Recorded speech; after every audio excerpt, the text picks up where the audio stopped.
Violence at NBC, GE calm. I mean... Well, Allison should know. What is internet anyway? Internet is that massive computer network. The one that's becoming really big now. What do you mean that's big? How does one, what do you write to it like mail? No, a lot of people use it and communicate. I guess they can communicate with NBC writers and producers. Allison, can you explain what internet is? Nah. That's the Today Show host trying to figure out how to explain email.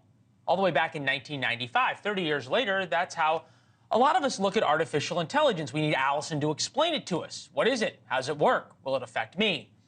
That's like saying, will the internet affect me in the 1990s? AI will change our lives, and maybe not for the better. Consider this. Google now has a website where you can ask it a question. Rather than delivering search results, Gemini writes an essay for you. Someone recently asked, who negatively impacted society more? Elon Musk's controversial tweets or Adolf Hitler? Google wrote back, quote, it's difficult to say, and went on to compare the pros and cons of Musk's and Hitler.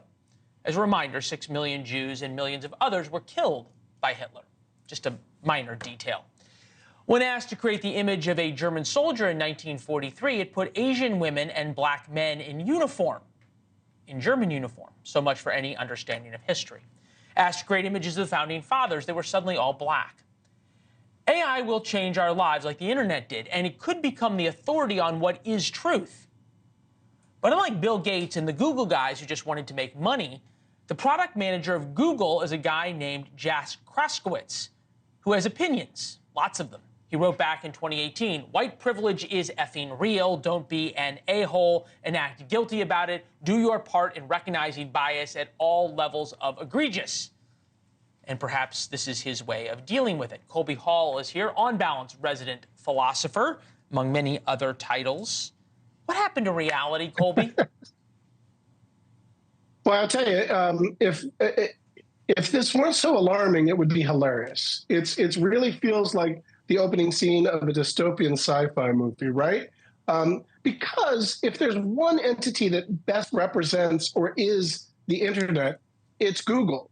And if AI is the next iteration of Google or of the internet, and it's giving us this false information, well, this is how we become unmoored as a society. And it's really concerning. I don't know how we put the genie back in the bottle here. Right, but this is the issue, right? This is how do you police the programmers? When the programmers start putting their own politics into things. And this is where I have the biggest issue, and I'll leave you to the last word, right? Because there's all this misinformation, disinformation, fears, on and on and on. But conservatives always say, well, liberals are trying to rewrite history. And then you see this, and I don't know how you'd argue with them.